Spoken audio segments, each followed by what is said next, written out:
Hi everyone, my name is Charlie, and today's video is going to be punctuated by the rain.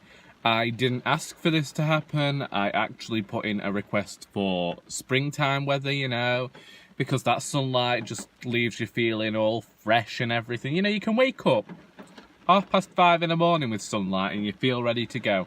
Wake up in the darkness and you want to hibernate for 50 years. Anyway, with that being said, I am here to do the My Pleasure book tag, originated by Steve of Partridge, whose name I forgot back in November in a video, or December. I forgot the name anyway. But now, I remember. And now I'm going to do a video, because I believe I was tagged, and if I wasn't tagged, well, I'm doing it anyway. And I feel like I'm going to have to be exceptionally loud, and anyway, I believe that this tag is related to just the pleasures of life. I mean, I live in the north of England. It's very difficult to have any pleasure in your life. I mean, I get most of my pleasure from a Milky Way crispy roll. That does sound somewhat lewd, somewhat crass. And if you are Lisa over at Westcoastreads, you will not be able to get any further because of the things you'll be thinking are being done with that Milky Way crispy roll. But I tell you, I'm just eating it. I don't even dunk it in my coffee. Right. So there's 7 things here. I haven't brought the books with me because we're in my car and I can't edit these things. So I can't edit in like pictures or anything. So Google. This is an interactive experience for you. I'm like a teacher. I'm going to read the thing, tell you the book that relates to it, and you're going to go and you're going to think about that book and look for that book and think, Charlie recommended it, it must be a good book. Bloody hell, this rain. I can't believe it myself. When the weather woman said that this was going to happen, I didn't believe her, but as soon as it started, she had something going for her, did that woman. Anyway, the first thing we have is the first pleasure. Think. A book that made you think hard. And I went through a few for this because I don't really like my books to make me think. That sounds really horrible. I don't tend to go for the exceptionally hard, profound books. I don't know. Even with Dickens, I had to realise that he was just writing what would be modern day soap operas to get through it. So I've written a book down here and I'm beginning to question it already. But I'm going to say it. And this book is The Lacuna by Barbara Kingsolver. Now this is very light fiction, I'd say, but it deals with this character called Harrison, and it goes from his youth when he's been moved to Mexico because his mother has remarried, and he has been moved there, and whilst there he meets Frida Kahlo, Diego Rivera, and a lot of stuff in America's going on with communism at the time, and then there's a lot going on in the background that Harrison doesn't really know about until it begins to affect his life as well. And it did that thing that The Outsider by Albert Camus did for me, which was also a book that was almost on here, in that it was a book that did not have the Hollywood happy ending that you'd expect, but it still had an ending that befitted the novel. And the story also dealt with sexuality and these politics as well, and it made me think because it had me thinking about just how I felt about these characters. It gave me a long-standing love for the work of Frida Kahlo because obviously I went and researched her afterwards, and it was one of those things where I hadn't known a lot about what was going on around that time, but because of this book I feel like I'm more knowledgeable about it, and it's always been something that I've meant to go and look into. In fact, someone did once call me a communist.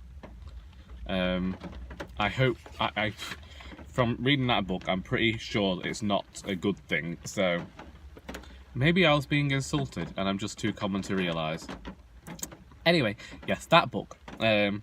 Next we have Love, a book that broke or mended your heart. And if I showed you my list, that box is still blank because I could not think of a book. I mean, one, Love, never really been in love myself. And so I know that's not where this was going.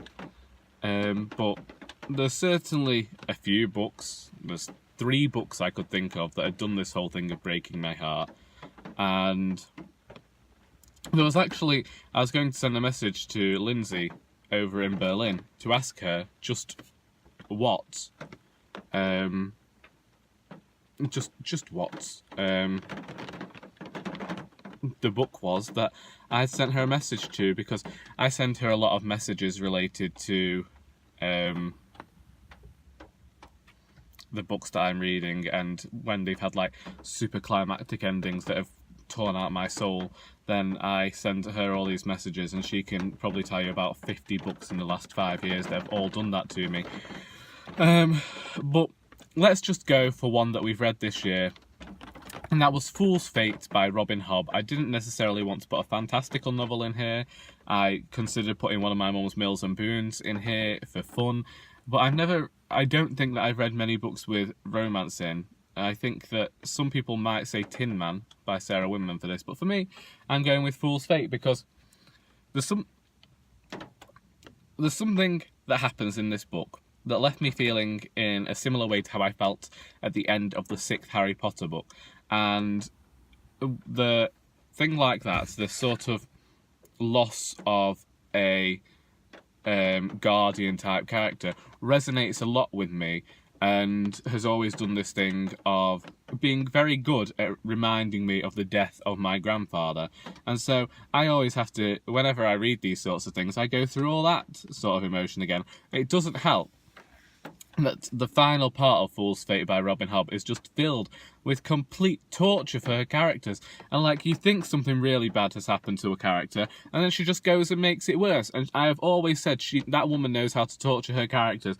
And when she did this to me, I wasn't particularly happy about the idea of reading this book because I hadn't liked the previous one. And this book just reached that point, tore out my heart, turned it into, like, I don't know, some sort of pate, and fed it to dogs. And at the end of that book, I still wasn't feeling any less heartbroken about it. And, like, I was there with my eyes watering, saying to my father, I've been reading too much today because my eyes won't stop watering, and put the book down. Because, Lord, my eyes would not stop watering. Like, there was no, like, actual over sobbing from my chest, but, Lord, I know what the problem was. 3. Eat, a book that nourishes you. And am I going to swap these around? No, I'm not. So I've gone for Lonesome Dove by Larry McMurtry. I read this last April around lambing time, and I'd wanted to read this book for years since we'd all sat down and watched the mini-series as a family.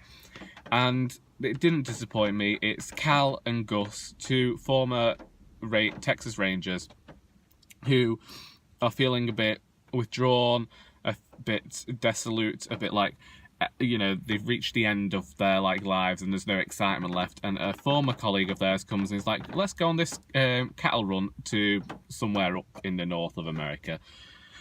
And they all go on, and they go off on this journey. And it's kind of like this journey of the third age, this coming of age novel for other people. It includes another story in there, and it just felt like this. It felt like it had everything that I wanted to read in a book in this book. And I found that with quite large books, that even though they might have quite the heft to them, there's a lot to unpick, there's a lot to take from them. And that book had humour in it for me, it had like philosophical things, it just had it had drama and action, and I was really glad to have read it at the end of it. And it's a book that I'd recommend to everyone. I didn't do the read along that Elena and Ange did. I can't remember their channel names, I'm sorry. Because I just didn't have the time with everything going on. But that is a book that I think I will always revisit, and I think that I'm going to find stuff in there that is going to keep me going. I feel like, to me, that would be like one of my desert island books. I'm allowed to take more than one. I've decided I'm going to have a whole bloody library on that desert island. 4, Laugh, a book that brought you a little comic relief. Again, I had a few for this, but the one I went with, because I wanted to include Joanna Cannon on this list, was The Trouble with Goats and Sheep. And, you know, I adore Joanna Cannon's writing. She reminds me of Alan Bennett, and her voice is just brilliant. And I imagine, like, her books could be on radio plays. I would love to see them adapted for television, as long as they were done well. I don't want them to go too cozy. I don't want them to go too dark. I don't know how they do it yet, but I think that there is something brilliant in there. I think that although in this first book there are darker themes underlying in the story, it still has this innocence to it. And from that innocence of these two children, Grace and Tilly, we are able to get humour in what is actually a rather dark situation. And I quite like the whole thing behind rumour within this book. And it goes back to the lacuna, really, in how rumour and, and like Chinese whispers can really affect a person. Next we have Sex, a book that explores or contains sexuality that doesn't make you cringe. And for this one, I went with Physical by Andrew Macmillan, because, again, I can't really think to any books that I've read that have had sex in, apart from my mother's Mills and Boon books when I was younger. We do have a funny story about that, but as we are running on for 12 minutes, I won't tell it here. But anyway, so I went with Physical by Andrew Macmillan because I just couldn't think of anything else because most of the other books, like The Lesser Bohemians by Amy McBride, I gave that to the charity shop. My Absolute Darling, I sold on eBay, and I couldn't think of any other books with sex in apart from flaming Cassandra Clare's books, and they just frustrated me. So this book is a poetry collection. It won the Guardian First Book Award. I believe Andrew Macmillan has another collection coming out this year, and it talks about sex, and it talks about physicality and sexuality, and I don't know whether it's because it's poetry. I don't know whether it is because it's in a poetic voice, but it doesn't go on to the gratuitous. There's no talk of, well, I don't think there's talk of members. You get that a lot in Mills and Boon. You do. There's always a different way of putting it. Usually his hardness. Anyway, 50 ways to talk about a penis. That should be E.R. James's next book. Anyway. So Physical by Andrew Macmillan, and I think you should all probably go and try and read that before he brings out his next collection. Then we have Rest, a book that gave you peace, reflection, or just calms you down. This book is Furiously Happy by Jenny Lawson, and I did consider this book for quite a few of these questions. I considered it for Laugh, I considered it for that other one, what was it, for Eat, and a book for Think. Didn't think about it for Sex, although there is something that goes on with a cat eating a vagina that still makes me laugh. But yeah, this book I read during the period of unfathomable sadness in 2016, and this was a book that I read quite a few times that year because I was feeling rather low and I was feeling really just not good about myself, and I did stop reading for like a length of time there. I stopped making YouTube videos, even though I'd only been doing it for a few months and nobody even noticed, but I did stop, and I just didn't have any want to do anything at all. And so I was reading this book, and this book was it was light relief, it was humorous, and it's the reason I read it have read it for the first book of the year for the last 2 years, because I like something light, I like it humorous, and it's just, it might be talking about what we would deem embarrassing situations, but I think that that's where the humour lies, and I really enjoy this book as something to go to when I'm just not feeling my best, just to pick myself back up again. And then we have Experience, a book that introduced you to a new subject or shifted your perspective. And for this, I went with Here Comes the Sun by Nicole Dennis Benn. This book follows the character of Margot as... I feel like it was is it in Jamaica? You may need to remind me of this, but it's when tourism is really beginning to affect the country and corporations, hotels are buying off lots of the land and the beaches and privatising them so that the residents who've been able to walk on these beaches their entire lives aren't able to do that. And I didn't realise that this has happened. I didn't understand how the tourism industry works, having only gone on 2 holidays abroad in my entire life, and they were both in recent years. And this is also like this very human story, again, of sexuality and how, and race relations really, and how black people were treated in the 90s in order to better themselves, and the ways that they were taught they could better themselves. And it was some incredibly difficult stuff to read going on with Margot's sister, sometimes Margot herself, and it's a book that I think more people should read, because I only know of Russell over at Ink and Paper blog reading this book, and I honestly think that I wish that more people had gone out of their way to read this book, because I did think that it was on the list with Homegoing by Yargiassi as books to read by African authors, or African American authors, I believe, and I just think that Homegoing was given a lot more publicity than this one. Anyway, them's the books, and now I think that I'll have to tag a few people, even though we're 17 minutes in and it hasn't bloody stopped raining. So, as I mentioned before, I'm going to tag Lisa over at Westcoastreads. I am going to tag my friend Lily over at Lykaiosreads. I don't know whether she's still making videos, but here's an idea for her. I'm going to tag my friend Lizzie over at, I don't know her channel name, because it's either her actual name or she still goes by the other channel thing. So, Lizzie. Can we put any, let's try and get it up to 5.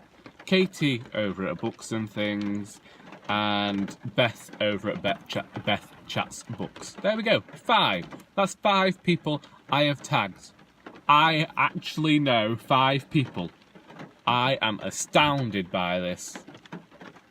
Anyway, I'm going to recommend that if you do make this video, you don't make it in your car in the pouring rain. And I hope you enjoyed this video. I hope that when I upload it, people can actually hear me and accept this rain as some sort of ambience. And until next time, get me bloody air out my eyes. Until next time, that is all.